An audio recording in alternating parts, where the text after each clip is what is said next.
يبقى ده مثلث الظل رقم 13. يبقى ده والفجر والليل العشر قلنا 2، ولكنهما في المضمون يشكل رقم 11 جملتين، ولكن بالأحرف والأرقام يكمن في باطنهم رقم 11 والشفع والوتر والفجر وليال عشر. مصطلحين ولكن يكمن في باطنهم نواة رقمية.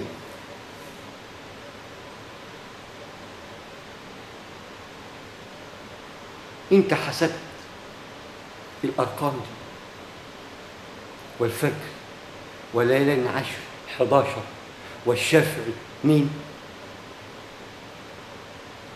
والوتر واحدة، ما حسبتهاش يعني 11 وزوجين الشفع يبقى 13، ودي رقم 1 اللي هي الوتر يبقى ده 14.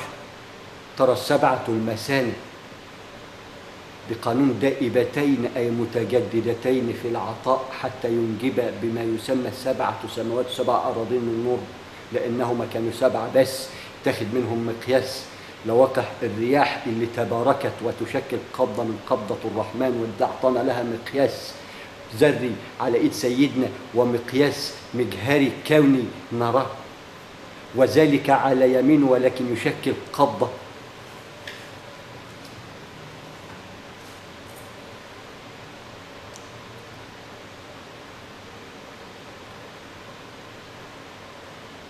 وهذه القبضات تقرأ من خلال ما ترى القمر، أي بمعنى أوضح الرؤية من فوق بتشوف الميمنة ميسرة لأنه يرى إلى أسفل. الميمنة في السماء ميسرة هنا، فعندما وضع سيدنا محمد عليه الصلاة والسلام الشمس في يمينه والقمر في يساره وضع لنا القسطاس الرباني حتى نتدبر أن القراءة هنا بالشمس في يمينه والقمر في يساره، وهناك بيبقى القمر في يمينه والشمس في يساره. هكذا تكون القراءة من أسفل ومن أعلى.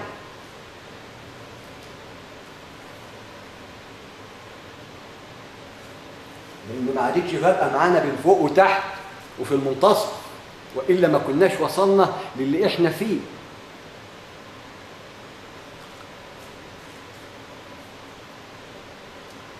يبقى أدا 13 قلنا مثلث الظل، الثلاثة مثلث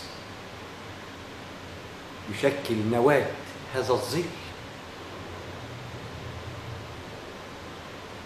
14 يديك السبعة المثاني اللي هيكون لك بداية المؤدية إلى دلالة إن تحتك 7 مثانة ويعلوك 7 مثانة، ويسموا سماوات الآخرة يوم تبدل الأرض بغير الأرض والسماوات.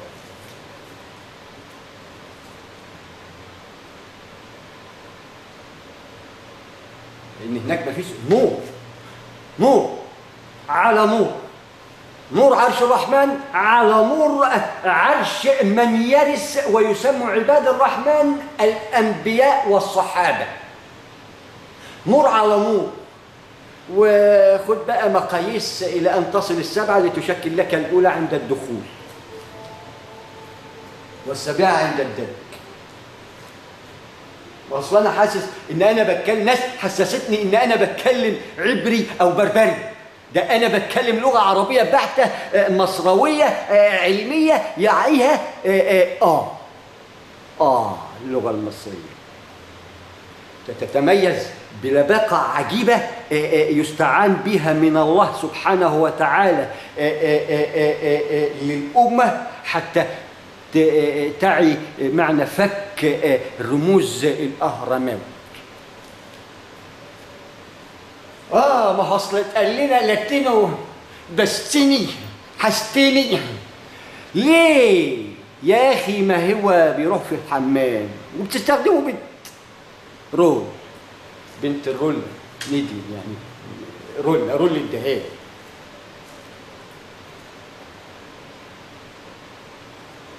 هذا 14 رقم 14. عندما ننظر لسيدنا محمد عليه الصلاة والسلام وفى مثلثه في 63 عام،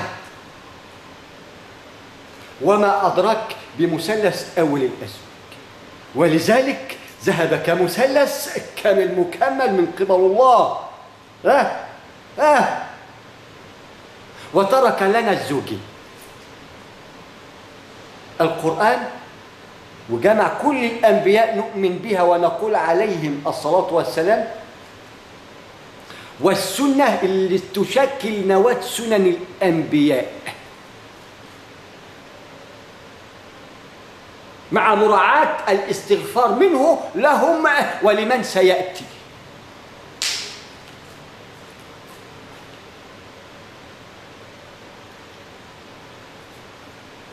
فصبر جميل.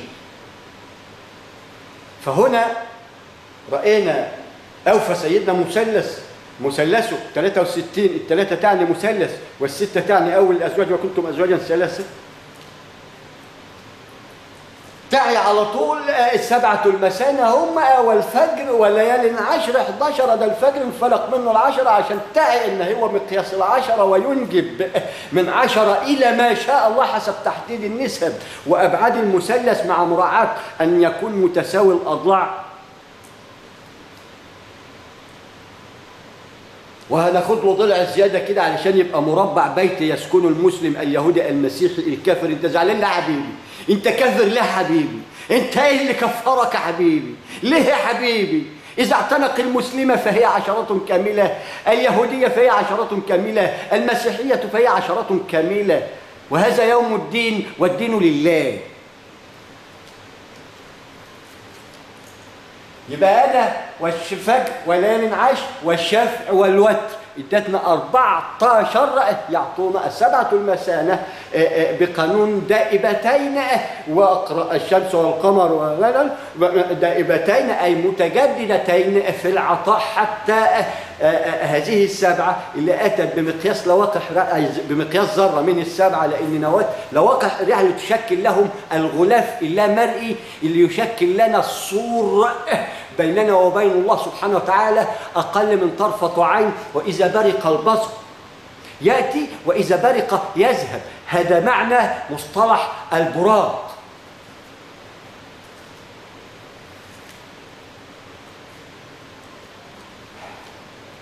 دائبتين متجددتين.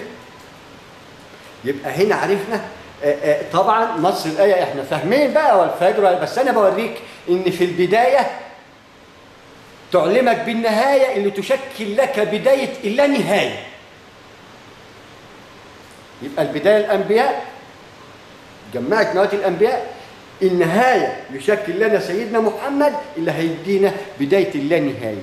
ايه ده؟ انتوا المثلث من خلفي، ولذلك سبت لكم المسلمة اليهودية المسيحية واحدة وصلنا صلاة الحج،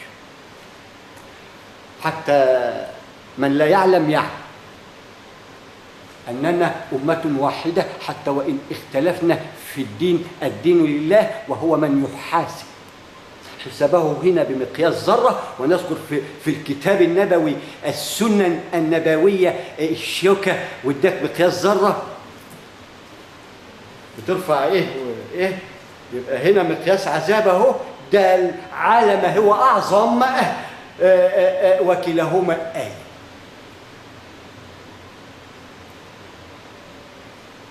والفجر وليالي عشر يبقى ده فرض الفجر اللي احنا بنصليه، والفجر وليالي عشر. الليالي العشر بقى طبعا إذا أشرقت خلاص اكتمل بقى، هنا أشرقت بالعشر. ماشي عظيم اهو، له بداية مؤدية لا نهاية. ولو علم ثلاثة ده ما بشوفش حاجة هنا، لأنك هنا بمقياس ذرة المؤدية للزوجين. يبقى هنا واحد بوابة المؤدية إلى الأخرى، ضارة مؤدية إلى ريح ترانزيت.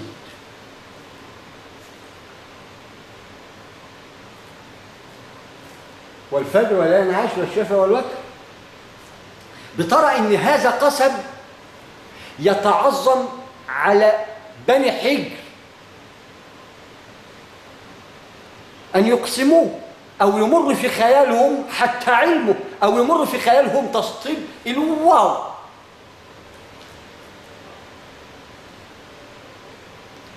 لها هل في ذلك قسم لذي حجر؟ ما هو حجر محجور اهو، بديك اذا ما شفتش الملك السبعاوي ده بتشوف راس كده عظيمه، انت واقف في الحلقومه، واذا بلغت الحلقومه وهذا ما يسمى التفاحه اللي هو احنا اللي وقت في زوره، يعني احنا مقياسنا هنا، ولكن لابد ان نعي ان احنا مخلوقين من المعده، وفينا اللي هو موجود بينا في الصابع الاصغر من هذا الديناصور، لم يرتقي الى الحلقوم واذا بلغت القلوب الحناجر، حتى تاخد بالمتشابهات وكيفية التوضيحات القائمة على هذا القرآن. ترى رأس ملك عظيم، رأسه تاجها الشمس، ملك متوج بالشمس تشكل له تاج، رأس من النجم للشمس، لأن يشكل النجم الرأس، والتاج الشمس، والبصيرة أسفل التاج الهلال اللي هيديك مواقيت حتى تاع الميقات مكتوف، وراسه اهو مقطوع اهو رقبته، واحنا قاعدين نجري في حلقه. تخيل ان ده عرض رقبته بس، الكرة الأرضية بما تأوي وتحدث عن يوم تحدث عن أخبارها بقى، ما أنت اللي هتحدث، هتعرف ان دي تبع الارض ودي تبع الارض ودي تبع الارض، وبتغذي ده بكذا وبتغذي بتغذي كذا، وبتطلع منها اكسجين هيدروجين نيتروجين، ما انت فاهم. هو انا هقول لك، ما انا اقول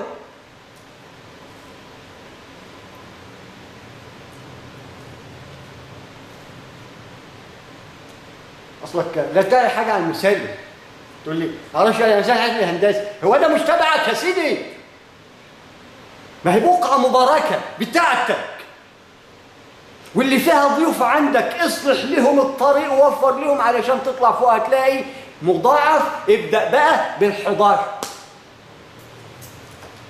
ما هي مقاييس تقيس عليها عهد وعقد مع الله، لأنك عندما تقرأ القرآن بيخاطبك على لسان الأنبياء، تقول لا ده بيقول للنبي فلان، لا ما هو أنت،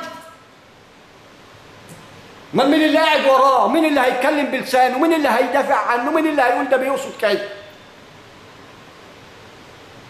لا ده النبي فلان، ما هو انت، ما هو الرساله دي جايه من الله لسيدنا جبريل لسيدنا محمد علشان يسيبها لنا احنا، يعني بتتقال لنا احنا، ما اتقالتش له هو كصفه خاصه ولكنها عامه. امال الانبياء هتنبئ بايه؟ نفسها ما كانت اكتفت بما لديها وخلاص يومينها، وعارف انه كتابه هينطوي وعارف هينحت ذرته على قده ازاي، ولكنه للامه كافه، للعالم اجمع، بيهوديه بمسلميه بمسيحيه بكفرته بمشركيه بكله، امه واحده، نفس واحده. عندما ترى هذه الراس اللي انت بتجري في حلقومها واذا بلغت القلوب الحناجر، يبقى اذا انت عندك قلب مبصر تعني انك في الحنجره تتقي ربك، بينك وبينه اقرب، ما ادالك المثال اقرب من حبل الوريد، هنا اداك المقياس اللي باللب بتفهم من خلال قراءتك القران، تعي من اين والى اين ومتى.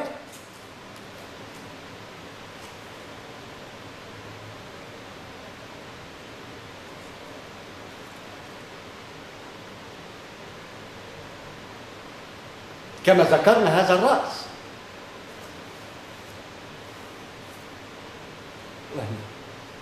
ايه دي تفاحة آدم اصله معصلت، قال له انا عظمة زرقاء مش هنزل مني. ليه؟ اصل هذا امر الله.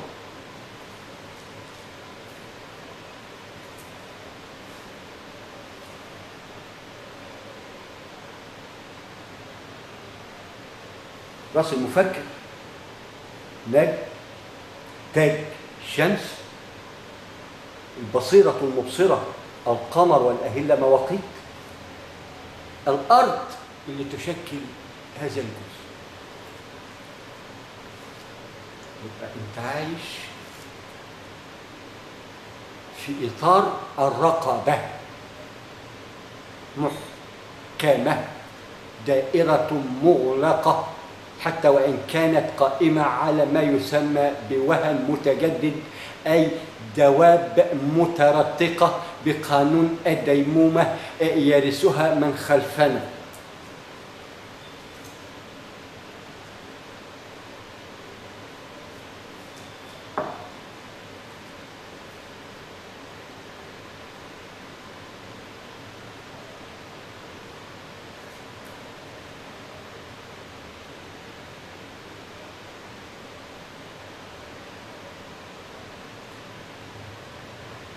هنا شفنا والفجر حاجة عظيمة. احنا بنقرأ الآية دي، لكن هل احنا علمنا هذا العلم اللي بيشكل لواقح رياح، ولكنها مختصرة، وكل مرة أراجع فيها أعمل لك عملية تنشيط تذكير، أجيب لك متشابهات اللي بيشكل لك الجديد حتى يكون لك نور على نور. يليها الظهر أي الظهيرة أي القيلولة، كما ذكرت ساعة أو بعض ساعة. ليه؟ لأن وراها العصر الآن، فجر، ظهر اللي هو الضحى، عصر، مثلث. هذا المثلث يجمع فيما يسمى الغروب أي المغرب. إن لم تراه كده بتلاقي المغرب 3 ركعات علك تتذكر بهذا المثلث، يبقى اداك رباعية الخيال، علشان هنوصل بنواة المناسك الخماسية ونازف خماسية.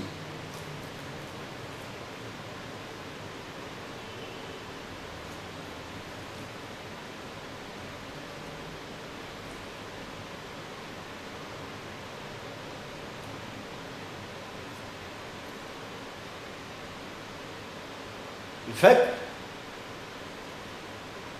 والضحى الظهر والعصر، ده المثلث يجمع فيما يسمى المغرب، أي هنا غروب المثلث، غرب المثلث.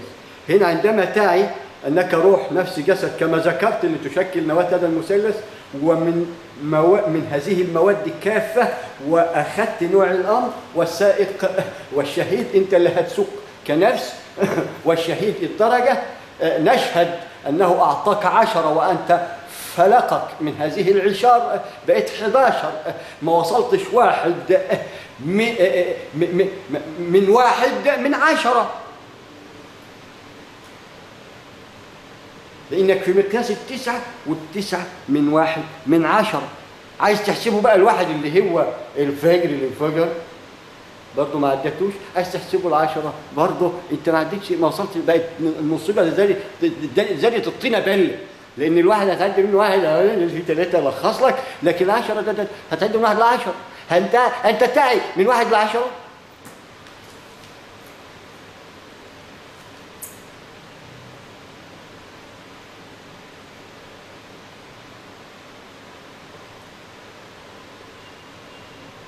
المغرب جمع المثلث، العشاء ادالك 4 فروض. ال4 تشكل المسلمة، اليهودية، المسيحية، الكافرة.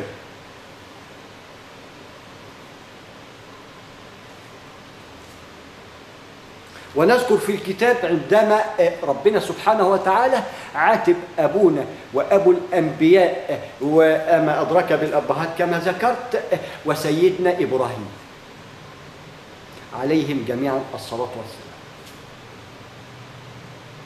ما سابوا لنا إيه؟ ما يؤدي إلى صلة وسلام.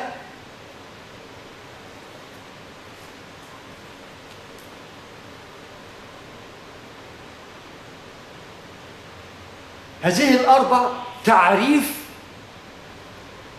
بالمكونات القائمة على أزواج، وستنهي بزوجين، عندما تضيفهم تديك 6، يبقى وكنتم أزواجا 3،